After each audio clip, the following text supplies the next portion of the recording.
ఈరోజు రాష్ట్ర వ్యాప్తంగా ఉన్న ప్రజానీకంలో జరుగుతున్నటువంటి చర్చ తిరుమల లడ్డూ వ్యవహారం. కొన్ని రోజులుగా శాసన మండలిలో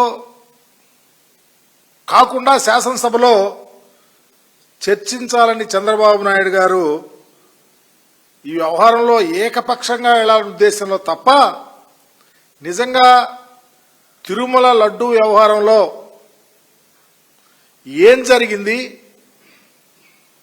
ఎలా జరిగింది అనేది చర్చించటానికి సాహసం చేయలేకపోతా ఉన్నాడు.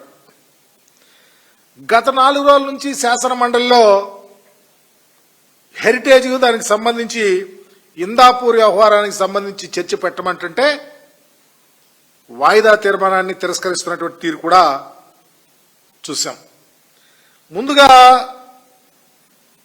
మండలిలో చర్చిస్తాము అని మాటిచ్చి తరువాత పారిపోయిన తీరు చూస్తా ఉన్నా అర్థమవుతా ఉంది. ఈరోజు నిజంగా అసెంబ్లీలో 4 గంటల పాటు చర్చిస్తామని ప్రభుత్వం ప్రకటన చేసిందంటే ఇది శాసనసభలో పూర్తిగా ఏకస్వరంతో వాళ్ళు అనుకున్నట్టు ఈ వ్యవహారాన్ని ముగింపాలని చేయాలనే ఉద్దేశంతో తప్ప నిజంగా జరిగినటువంటి అంశం మీద ధైర్యంగా మాట్లాడటానికి సాహసం చేయలేని పరిస్థితిలో ఈరోజు తెలుగుదేశం ప్రభుత్వం అని చెప్పడానికి పూర్తిగా ఆధారాలున్నాయి. నిజంగా ఇలాంటి పరిస్థితిలో వైఎస్ఆర్ కాంగ్రెస్ పార్టీ శాసనసభలో ఉండుంటే, నిజంగా ప్రతిపక్ష హోదా కల్పించుంటే ఈరోజు లడ్డూ వ్యవహారంలో 4 గంటలు చర్చించినా 10 గంటలు చర్చించినా రోజంతా వినిపించినా మీరు చెప్పే వాయిస్ కాదు తప్పు, దేవదేవుణ్ణి పూర్తిగా మీరు వక్రీకరిస్తున్నారని చెప్పడానికి ఆస్కారం ఉండేది. ఈరోజు ఏదీ లేదు. మీ ప్రశ్నలకు మీరు మాట్లాడుంటే ప్రశ్నలు ఉండవు, అసలు బ్రేకులు ఉండవు, వాస్తవాలకు ఎరుగులోకి వచ్చే అంశమే లేదు. ఈరోజు అసెంబ్లీలో పరిస్థితి జరుగుతూ ఉంటే ఎన్నాళ్ళు తిరుమల లడ్డు వ్యవహారంలో మీరు నడిపినటువంటి అబద్ధపు ప్రచారాలు, విషపు రాతలు పూర్తిగా సభలోకి వస్తాయి. కానీ నిజాలు చెప్పి ప్రజలకు న్యాయం జరిగే విధంగా జరిగిన విషయాన్ని కూలంకషంగా చెప్పే అవకాశాలే ఉండవు. ఒక ప్రక్క సిబిఐ ఛార్జ్ షీట్లో రిపోర్టు ఆధారంగా దాంట్లో ఏమీ జంతు కొవ్వు కానీ ఎలాంటివి లేవని రిపోర్ట్లో చెబుతా ఉంటే ల్యాబుల ఆధారంగా మీరేమో మీ ముఖ్యమంత్రి గారేమో అబద్ధాలు వల్లిస్తున్నారు, దెయ్యాలు వేదాలు వల్లించినట్టు మాట్లాడుతూ ఉన్నారు.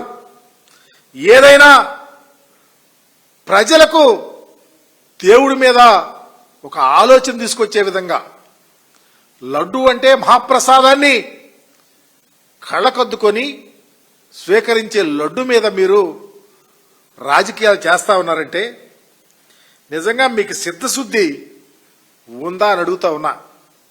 ఈరోజు ఏకైక ప్రతిపక్షంగా ఉన్నటువంటి వైఎస్ఆర్ కాంగ్రెస్ పార్టీ, 3 పార్టీలు శాసనసభలో మీరు జనసేన బీజేపీ కలిసి కూటమిలాగా ఏర్పడితే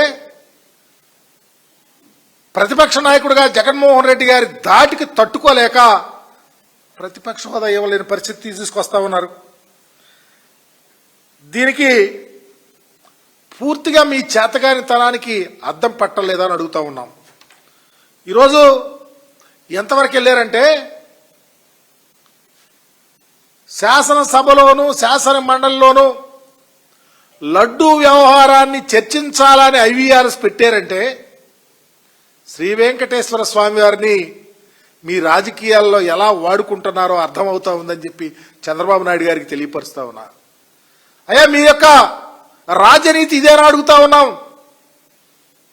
ప్రపంచం దేవదేవుడు ఇలవేల్పు, ఆపద మొక్కులవాడు, వడ్డీ కాసులవాడు, బిడ్డ పేర్లవాడు మహనీయుని ఈరోజు మీరు రోడ్డు మీదకి తీసుకొచ్చారంటే మీ రాజకీయ చతురత ఈ రాష్ట్ర ప్రజలకి ఏం సమాధానం చెప్తారు చంద్రబాబు గారు అని అడుగుతా ఉన్నా.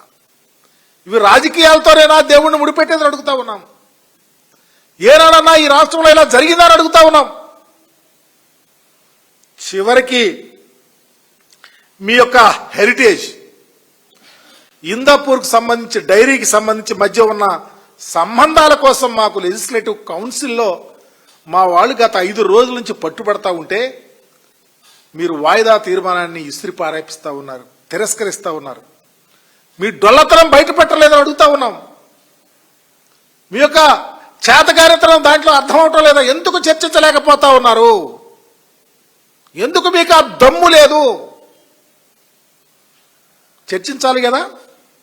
మీ ఇందాపూర్ డైరీకి సంబంధించి ఆ బ్రాండ్ సోనాయి పేరు మీద హైదరాబాద్లో కేజీ నెయ్యి 560 రూపాయలకి హైదరాబాద్లో అమ్ముతుంటే దేవదేవుని దగ్గర మహాప్రసాదానికి ఇచ్చే నెయ్యిని మీరు 658 రూపాయలకి అదే నెయ్యిని అమ్ముతా ఉన్నారంటే దాని మీద ఎందుకు చర్చించలేకపోతా ఉన్నారు? అక్కడ మీరు దొరికిపోయిన దొంగలు కాదా అని అడుగుతా ఉన్నా.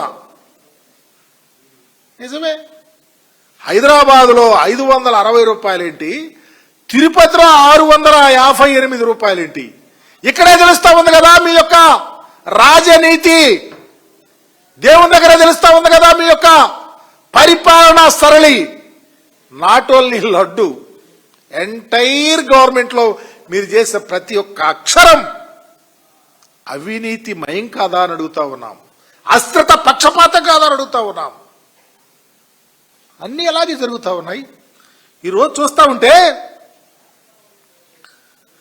రాష్ట్రంలో వైఎస్ఆర్ కాంగ్రెస్ పార్టీకే మీరు ప్రతిపక్ష హోదా ఇచ్చి అసెంబ్లీలో మాట్లాడే అవకాశం వచ్చుంటే, మాట్లాడే పరిస్థితి వచ్చుంటే మా నాయకుడైన జగన్మోహన్ రెడ్డి గారు ఈరోజు రైతు సమస్యల మీద గళవిప్పేవాళ్ళు కాదా?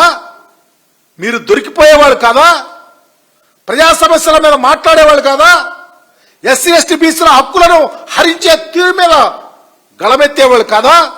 మహిళలకు ఇచ్చిన మీరు హామీలు ఎటువంటి తీరు మీద వైఎస్ఆర్ కాంగ్రెస్ పార్టీ అధినాయకుడు మాట్లాడుతూ ఉంటే మీ చెంప చెల్లుమనేవి కాదా? ఈరోజు వృద్ధులకిచ్చే పెన్షన్, ఒక్క పెన్షన్ కూడా ఈ రాష్ట్రంలో మీరు ఈనటువంటి పరిస్థితి ఈరోజు 2 సంవత్సరాలు అవుతా ఉంటే దాని మీద వైఎస్ఆర్ కాంగ్రెస్ పార్టీ అధినాయకుడు మాట్లాడితే మీరు ఏం సమాధానం చెప్పేవాళ్ళు? అట్లాగే ఇదంతా ఎందుకు? ఉద్యోగులు, ఈ రాష్ట్రంలో ఉద్యోగులను మీరు మోసం చేసిన తీరు మీద వైఎస్ఆర్ కాంగ్రెస్ పార్టీ ప్రతిపక్ష హోదాలో ఉంటే జగన్మోహన్ రెడ్డి గారి గళాన్ని మీరు తట్టుకోలేకే కదా ఈ యొక్క పారిపోయే తీరుని ప్రతిపక్ష హోదా ఇవ్వందని అడుగుతా ఉన్నాం. దేని మీద మాట్లాడటానికి? రైతులు అలో లక్షణ అంటున్నారు, గిట్టుబాటు ధర లేదు, పంటకు ఇచ్చినటువంటి పంటకు గిట్టుబాటు ధర లేనటువంటి పరిస్థితి. మీరు ఇచ్చిన హామీలు నిర్వర్తించరు, సంక్షేమాన్ని రోడ్డుకు వదిలేశారు, అభివృద్ధి లేనే లేదు. వీటన్ని వైఎస్ఆర్ కాంగ్రెస్ పార్టీ అధినాయకుడు అసెంబ్లీలో మాట్లాడతాడనే కదా మీరు ప్రతిపక్షం ఉంది. 10 గంటలు మాట్లాడితే ప్రతిపక్ష నాయకుడికి అవకాశం వచ్చేది, అది లేకుండా చెయ్యాలనే పరిపోతా ఉన్నారు మీరు. మీరు పారిపోతానికి నిదర్శనం వైఎస్ఆర్ కాంగ్రెస్ పార్టీకి ప్రతిపక్ష హోదాని లేకుండా మీరు పరిపాలన చేస్తూ తీరే ఈ రాష్ట్ర ప్రజలకు మీరు సమాధానం చెప్పలేని స్థితిలో ఉన్నారని తెలియపరుస్తూ ఉన్నాం. ఇదంతా ఎందుకు? ఈరోజు ఒక ప్రక్క పరిపాలనలో పూర్తిగా చేతులెత్తేశారు, శాంతి భద్రతలు పూర్తిగా కోల్పోయారు. ఈ రాష్ట్రంలో శాంతి భద్రతలు ఉన్నాయా?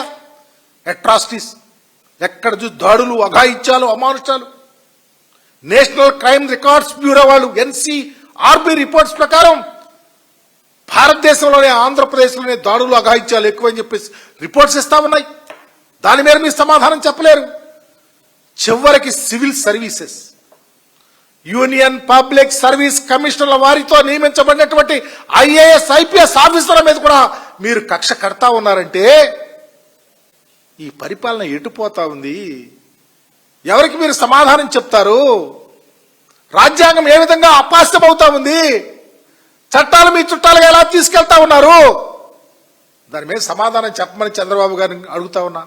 అయ్యా చంద్రబాబు నాయుడు గారు, రాజ్యాంగ వ్యవస్థ బాబాసాహెబ్ అంబేద్కర్ గారు రచించిన రాజ్యాంగం మీ చేతుల్లో అపాస్యం అవుతా ఉందే, సమాధానం చెప్పండి. ఐఏఎస్ ఆఫీసర్లుగా, ఐపీఎస్ ఆఫీసర్లుగా ఈ దేశానికి సేవ చేసి సెలెక్ట్ అయినటువంటి వారు వచ్చి ఆంధ్రప్రదేశ్లో మీ దెబ్బకు ఠారెత్తిపోయి పారిపోతున్నారే. ఆంధ్రప్రదేశ్లోనే కాదు, ఈ మీ యొక్క రెడ్ బుక్ ఎల్లలు దాడుతా ఉంది, ఇతర రాష్ట్రాలకు వెళ్తా ఉంది.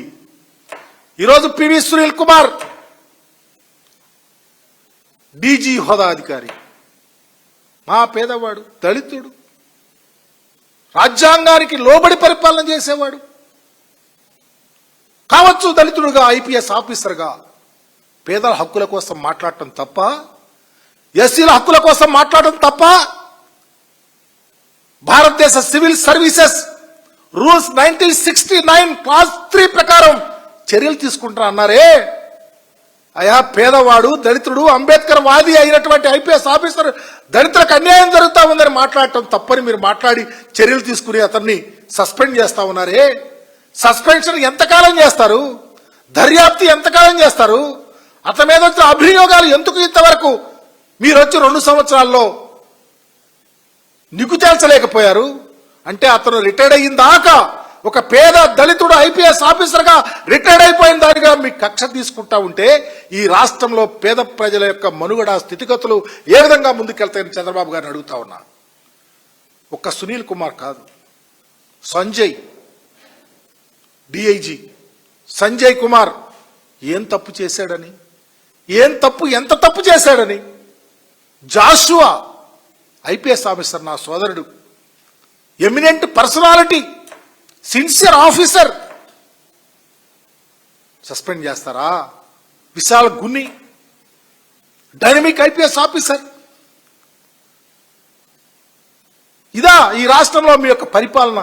పేదవారి ఓట్లు, దళితుల ఓట్లు, అంబేద్కర్ ఆలోచన విధానంలో ఉన్నటువంటి అనేక మంది ఓట్లను కొల్లగొట్టి మా మీదే మా కక్ష చూస్తూ ఉంటే ఎటు పోతుంది రాజ్యాంగ వ్యవస్థ చంద్రబాబు గారు అని అడుగుతా ఉన్నా. ఇది కాక మీరు ఎల్లలు దాటారు.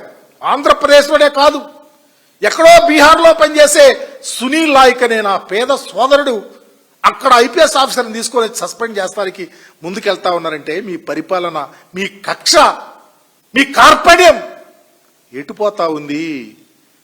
ఈ రాష్ట్రాన్ని ఎటు తీసుకెళ్తా ఉన్నారు చంద్రబాబు గారు మీరు? ఒక ప్రక్క మాజీ మంత్రుల మీద కేసులు, దాడులు, అఘాయిత్యాలు, ఇళ్లు తగలేయటాలు, 7-8 గంటలు మాజీ మంత్రుల ఇళ్ల దగ్గర ఉండి మా అంబటి రాంబాబు గారి ఇంటికాడ మీ వారు చేసిన విన్యాసాలు చూస్తే రాజ్యాంగం వెర్రితలలేసినట్టు కాదా అని అడుగుతా ఉన్నా.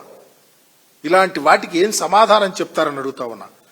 ఇలాంటి వారికి బాధ్యులు ఎవరని చెప్తా ఉన్నాం? మీ చేతగాని పరిపాలనకు, వ్యవస్థ మీద పట్టులేని పరిపాలనకు, రాజ్యాంగం మీద నమ్మకం లేని పరిపాలనకు ఇది నిలువుటద్దం కాదా అని అడుగుతా ఉన్నాం. అందుకని వ్యవస్థను కాపాడండి, రాజ్యాంగ వ్యవస్థను కాపాడండి, రాజ్యాంగానికి లోబడి పరిపాలన చేయండి. మేము చూసాం రాజశేఖర రెడ్డి గారి పరిపాలన, జగన్మోహన్ రెడ్డి గారి పరిపాలన. ఈ రాష్ట్రంలో కులం లేదు, మతం లేదు, ప్రాంతం లేదు, పార్టీ లేదు.